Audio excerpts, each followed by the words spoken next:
I started to go to the shows. One thing I remember was coming home blown away. I mean, having that thing in the back of your spine just flipping out and just going crazy. And I remember when I got in my first band, I said, I want to do that every single night to whomever is coming.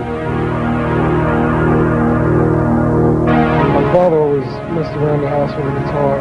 I used to think he could play till I got old enough to realize he was faking it. Put us on a stage and we'll perform. A lot of baseball players, a lot of football players are Catholic. I think before they go on the field, before they go out to the ring, they usually do the sign of the cross. Maybe they say a prayer. That's what I do.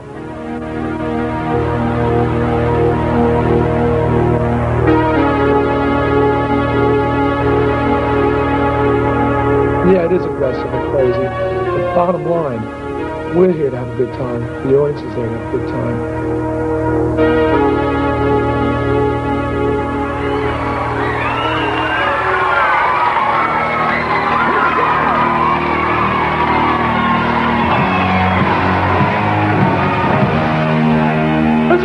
You can't stop rock and roll!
It's nice to be here.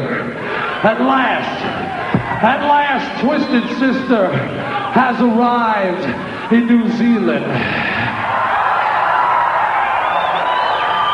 Now, I was here on a promotional visit about 3 months ago or so, and the reason I was here is to find out what was happening in New Zealand. I mean, were the people in New Zealand ready for Twisted Sister? That's what I had to find out. I mean, I knew we were ready for New Zealand, but was New Zealand ready for Twisted Sister? Now, I hear this is a pretty crazy place, and I hear that the headbangers in this country are real rowdies, if you know what I'm talking about. Well, we're gonna get crazy tonight.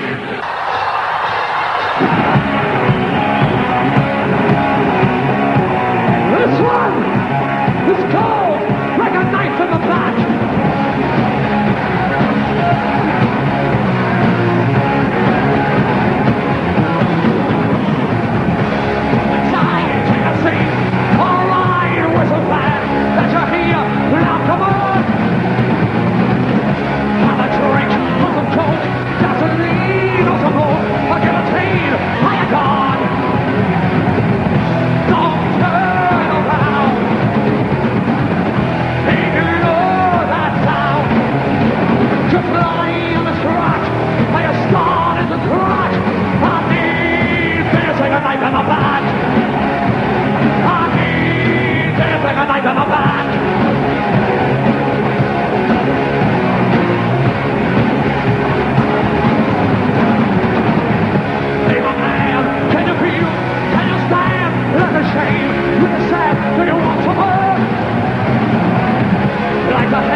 There's a famous phrase, the music business is a business.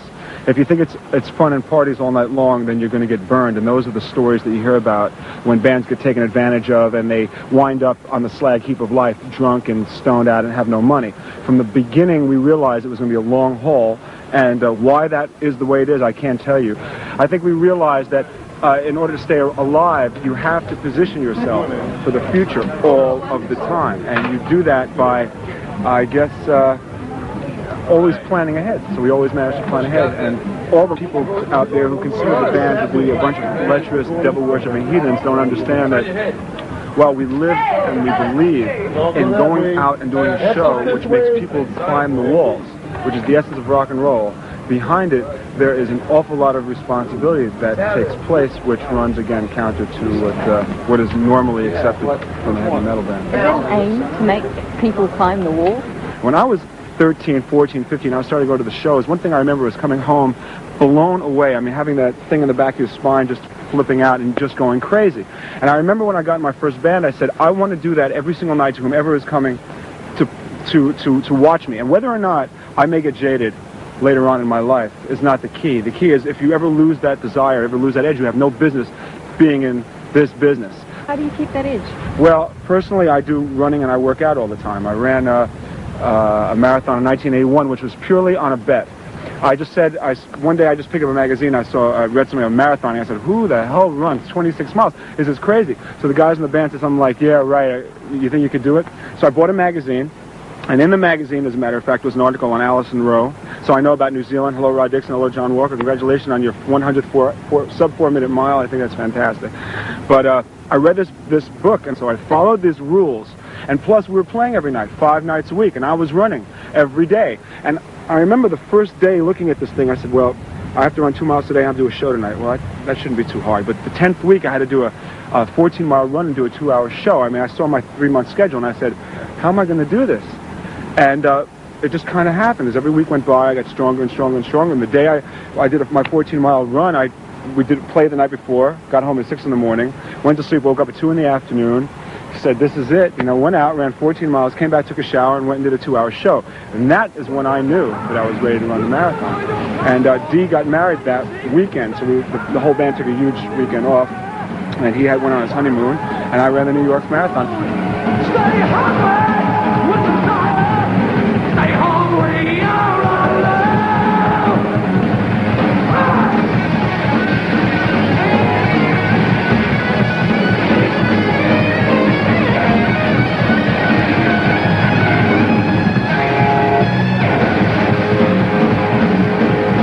If the fire is waiting and you can't feel it coming, if you're tired and overrated, let me show you to the top. Extract your sympathy, there's lot to be had. Open your identity, there's no more to worry. Never on the bed, stay hungry, feel the fire. Stay hungry, don't explode. Stay hungry with the fire. Stay hungry, stay hungry, feel the fire. Stay hungry, don't explode. Stay hungry with the fire. Stay hungry, you're alive.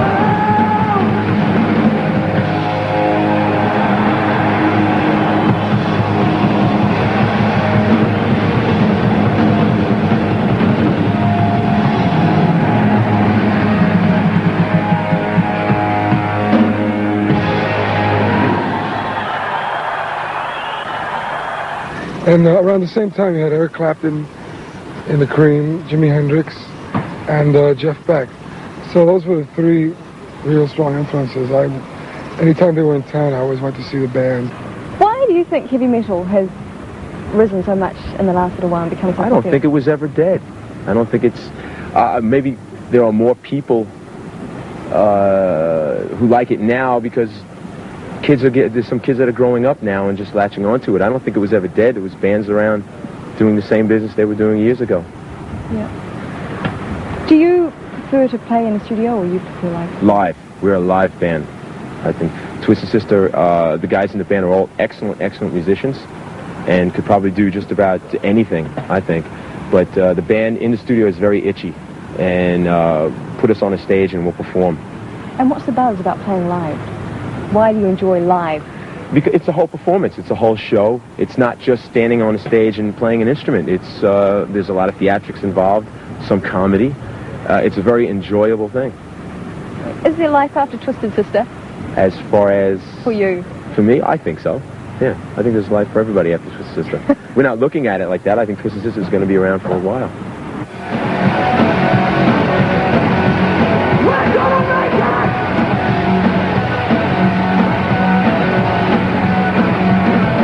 And falling for so long, don't know which way you're headed. Stuck and ripped and hurt, till it feels like nothing.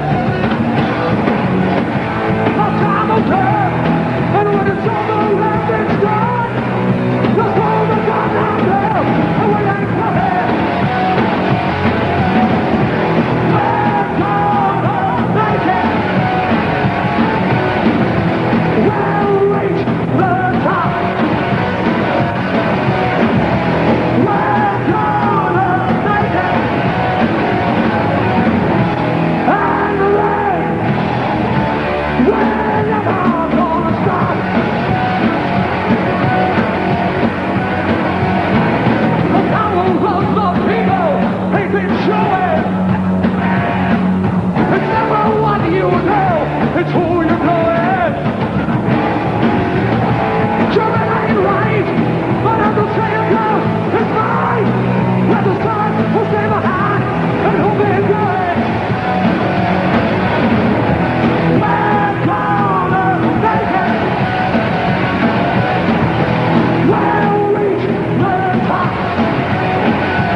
we believe that the most important element of rock and roll is that people listen to it to have a good time and have fun. And it seems that a lot of bands seem to lose sight of it. I mean, yeah, we're mean and aggressive, and yeah, it is aggressive and crazy, but bottom line, we're here to have a good time. The audience is there to have a good time. Do you have to change mentally from the person that you are now to the on-stage image? I go on stage and I go really crazy, shouting and screaming, rolling around on the floor, and by the end I feel very good. That's why when I'm off stage I really don't feel the need anymore to walk around with a chip on my shoulder, angry at the world. I can get that anger out when I'm on stage, so I've really separated the two. The costume and the makeup has really been designed over the years to bring out that part of my personality. I mean, if you look at the makeup on this shirt, you can see how it's done. Now if you look at my face, I just realized this the other day, like my face, here we are, the face. I mean, if I go like that, I mean, all the makeup has been designed to look like it when I make a face. So once I put the makeup on, I put the costume on, it's very easy to tap into those negative emotions.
You're gonna burn it out.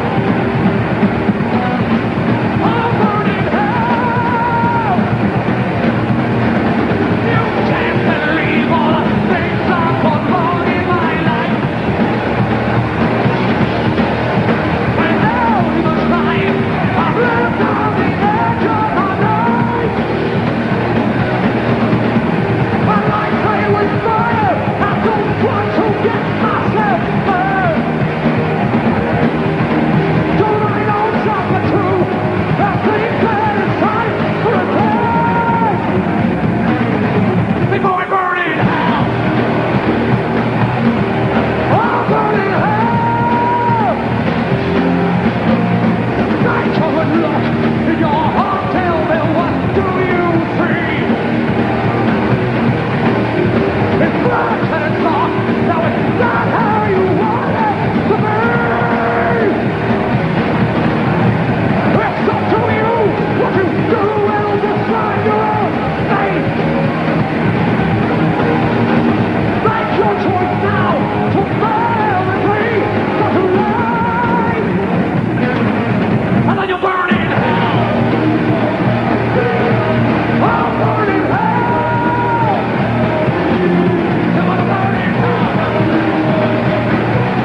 Most people don't associate something like Catholicism with heavy metal, but you're a Catholic. Is there any conflict there? No, actually it's a plus because, well, a lot of boxers, a lot of baseball players, a lot of football players are Catholic. Before they go on the field, before they go out to the ring, they usually do the sign of the cross. Maybe they say a prayer. That's what I do. And before I used to do that, I would have a good show. More or less, this would build up my confidence even more to go out on stage by saying an Our Father and giving the sign of the cross. And I'm not actually a practicing Catholic like I should, but when people come up to me and say, your band is into the devil, you're into the devil, this and that, I tell them if I was into the devil, would I have a picture of Jesus Christ on my arm, which that's what it is. All Italians, where I live in Brooklyn, Staten Island, always have, Christ, because the Italians are more into the Catholic type thing and anything else. But it helps me. It helps me out a lot to mix some more, you know, your soul, your heart, some more into it.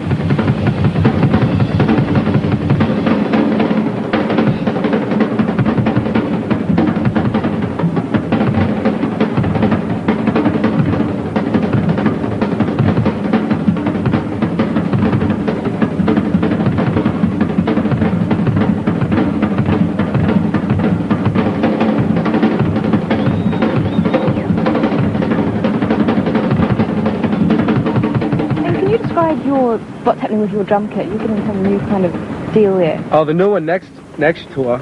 Actually, I'm having it custom painted. I'd rather not reveal what it's going to look like because it's going to go along with the show. But I had this idea of there's about maybe 3 or 4 drummers in the world, Van Halen, Eric Carr from Kiss, that use 4 bass drums. Actuality, they're using 2, and the other 2 are for show. I had come up with an idea. What would it sound like if I use 4 actual bass drums, where I'm using 2 26s in front as my mains and 2 24s on either side. You got the punch of the 24 and the fatness of the 26. So I had this drum pedal company design this pedal for me, where I can hit a 24 on my right with a rod that goes over, with just a cast and a beater on this one. Then I'll hit the 26 and the 24 with this one, 26 and 24 with that one. So I'll be playing, actually, it would be 4 bass drums going at the same time. So it's... And is that going to make a difference to, you know, the sound, or? I don't know. I never tried it, and it's going to be new for me too, because I don't even know what the pressure on it is also, because one pedal working another pedal can also be a lot harder, so that means I have to get my legs back in shape by running 3 miles a day and doing that. But it'll be worth it, because if it sounds good, I will probably actually be the only drummer that's using that technique of playing. Which, to me, to be first, it's something, because Buddy Rich and Gene Krupp and all these other drummers are taking credit for everything. I wouldn't mind taking credit for that. That would be nice.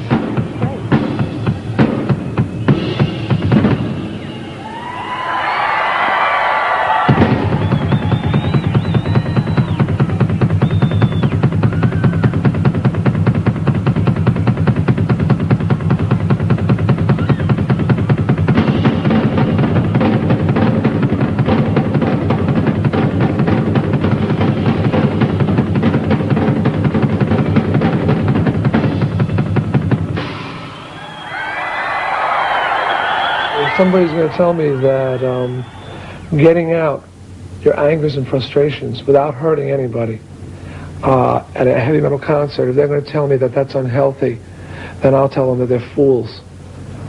My father could have used a heavy metal concert once in a while, because now that I'm older, I understand that he had his problems and his frustrations from work, having a big family, food, mouths to feed, bills to pay. And what happened is he would get very caught up and worried and frustrated, and he took it out on his kids. I mean, he beat us and he abused us, and I understand why. But I don't excuse what he did. I mean, I probably wouldn't be the way I am today if it wasn't for the way I was treated. Now, maybe if my father had an outlet, a musical outlet, or any kind of outlet, someplace to scream and yell and let out his frustrations, maybe it would have been easier on the children, okay? So, I mean, here are these kids who are growing up, and there's always problems when you're growing up. You're confused. You don't know where you're going. You get at that age where you're 17, 18. People expect you to act like an adult, but they treat you like a child, you know, that whole thing. And you've got a lot of frustration. You have a choice. You can either punch somebody in the face, or you can punch your fist in the air at a concert. You can scream at your parents or scream at your teacher, or you can scream into the open night and not hurt anybody.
Zealand. Auckland. This is Auckland, isn't it? I said this is Auckland, isn't it? Well, Auckland, do you want to rock? Are you sure? Well, we're going to find out right now. Right now. We're going to find out. I got a word I want you to say. One word, a little word, an easy word. You already know the word, man. You know what the word is? The word is rock. Rock. Rock. Rock. Rock. Rock.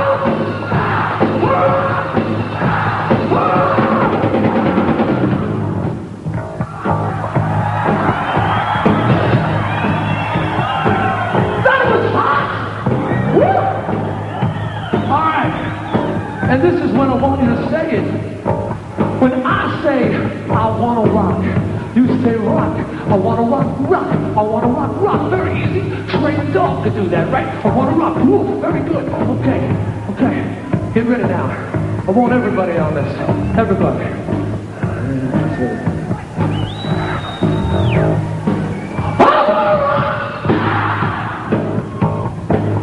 Potential. The potential is here tonight. This could be one of the hottest right here. Get ready. I ain't BSing you, man. I'm telling you the truth. You are loud. Do it again. Do it again. Everybody, come on. All right. Stop playing. Stop playing. Stop playing. Stop playing. Stop playing.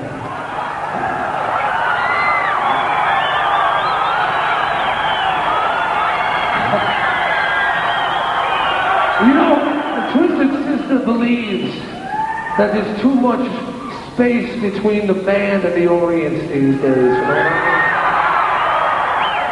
I mean, it wasn't so long ago that we were out in the audience banging our heads just like all you out there, you see?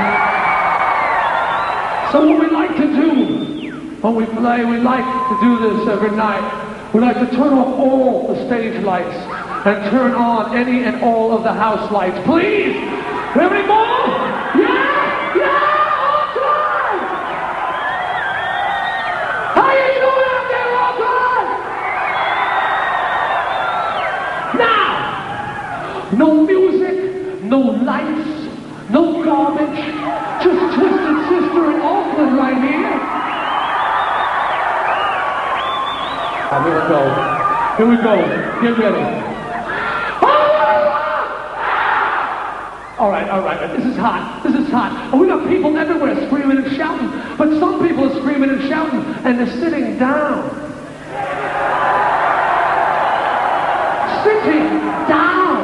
So stand up, stand up, stand up, stand up, stand up, stand up, stand up. Hold it. Oh, I was going to blow you out of the water, man. The guy just stood up over there. We have anybody left sitting down? No. Oh, over there. I found them. Too stoned to stand. Oh, wow, man. I snuck some of this weed, you know. And I'm just so blown out. I can't... Well, you come to a concert blown out all the time? Wake up, man! This is heavy metal, and you gotta be alive for heavy metal!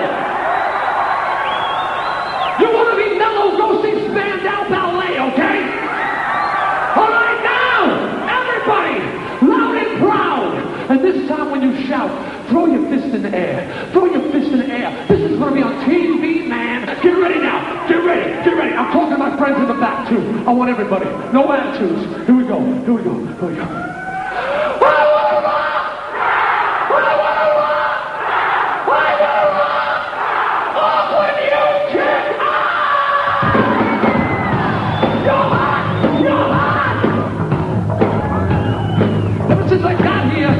I've been hearing a fuss about riots and crap like that. And as far as I'm concerned, I think that stuff is all blown up, if you know what I'm talking about. Nobody's hurt nobody. We're just having a good time. Are you having a good time? All right. We got to tell the rest of the heavy metal bands in this world about New Zealand, man. All right. Now, yeah. Okay. Every time I say I want to rock, you say rock. Every time I say rock, you say rock. All right, my friend. Hey, don't sit down. Don't sit down. What are you, tired? Go home now. If you're tired, go home. If you ain't tired, stand up and party, baby.